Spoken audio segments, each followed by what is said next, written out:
Assalomu alaykum hurmatli talabalar. Bugungi laboratoriya ishimiz Abirbek Mayatniki yordamida kateter simli inersiya momentini aniqlash. Bu uchun bizlarga kerak bo'ladi ishchi qurilma. Ishchi qurilmamiz 4 ta stерженdan iborat, yuklar osilgan. Bu joyimizda shkif bor, ya'ni yukni ko'tarayotgan paytda ipni aylanadigan qurilmasidan iborat hisoblanadi.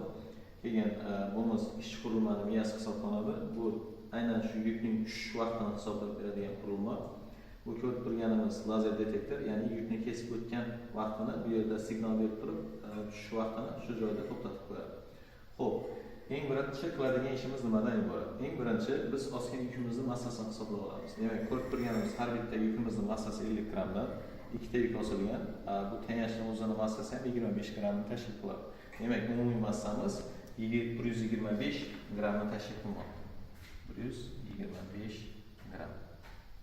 Xo'p. Endi biz o'lchab olishimiz kerak nimani? Bu ko'rib turganimiz shkif hisoblanadi. Shu shkifni diametrini o'lchab olamiz. Shkifning diametrini o'lchab olamiz. 6 sm chiqib turibdi. Lekin bizga aynan shkifning radiusi kerak. Demak, diametrini biz 2 ga bo'ladigan bo'lsak, shu shkifning radiusi kelib chiqadi. Bu esa 3 sm ni tashkil qiladi. Xo'p. Endi biz nima qilamiz? Endi qurilmani ish holatga tayyorlab ishni boshlaymiz. Buning uchun yukni kerakli balandlikka ko'tarib olamiz. Yukni eng oxirgi qismi mana ko'rib turgan chizig'imiz bilan bir xil masofada joylashishi kerak. Ko'tarib olganimizdan keyin ish qurilmani ishga tushiramiz va rejim 1 da birinchi marta pustni bosamiz. Pustni bosgan paytimizda elektromagnet yukni ushlaydi va ish holatiga tayyorlab qo'yadi. Xo'p, endi masofani qanday aniqlaymiz? Tushadigan masofasini. Ko'rib turibmiz, yukni turish masofasi 29 cm va oxirgi detektor joylashgan masofamiz esa 10 cm da turibdi. Ikkalasining farqi 19 cm ni tashkil qilib turibdi. 19 cm. Demak, bu yukning tushish masofasi hisoblanadi. Endi biz qiladigan ishimiz ikkinchi marta pustni bosish, ya'ni bu yukni pastga tushishiga start beradi. Pustni bosgan paytimizda yukimiz pastga tushishni boshlaydi va detektordan o'tgan paytda mana vaqtni o'zi avtomatik to'xtatadi. Ko'rib turibmiz, vaqtimiz 2.993 sekundni tashkil qilmoqda. 2.993 sekund. Xo'p, endi nima qilamiz? Barcha bizga kerakli bo'lgan kattaliklar mavjud. Demak, massamiz, radiusimiz, vaqtimiz va tushish balandligi.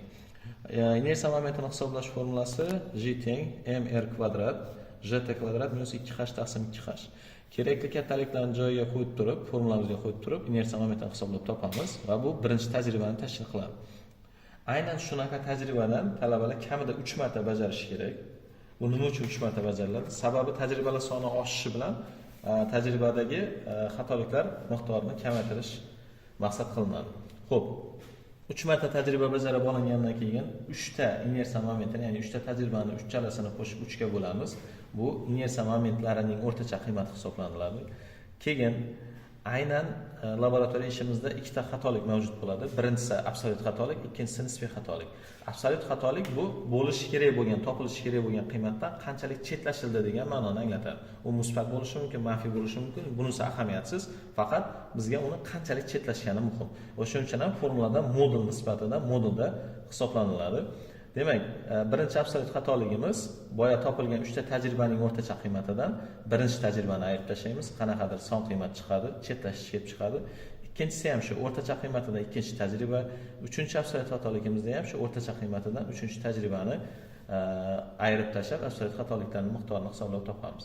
Keyin 3 ta absolyut xatoligimizni ham qo'shib turib 3 ga bo'lamiz. Bu absolyut xatoliklarning o'rtacha qiymati bo'ladi. Sababi buni topishdan maqsad eng asosiy kerak bo'lgan tajribadagi nisbiy xatolikni topish. Ya'ni nisbiy xatoligimiz nechadir foiz bo'lishi mumkin, ya'ni foizlar nisbatida topiladi. Demak, u absolyut xatoliklarni uchalasini qo'shib 3 ga bo'ldik, qandaydir qiymatni tashkil qildi. Absolyut xatoliklarning o'rtacha qiymatini boya topilgan inersiya momenti 3 ta tajribamizning o'rtacha qiymatiga bo'lib 100 ga ko'paytiradigan bo'lsak, qanaqadir foizlarni tashkil qiladi. Laboratoriya ishimizda absolyut xatoligimiz 5% dan oshmasligi kerak. Agar 5% dan oshib ketadigan bo'lsa, tajriba qaytadan bajariladi. Demak, biz xatolikni oshirib yuborgan bo'lamiz. Agar 5% va undan kichik bo'ladigan bo'lsa, tajriba to'g'ri bajarilgan bo'ladi va biz ishni yakunlaymiz.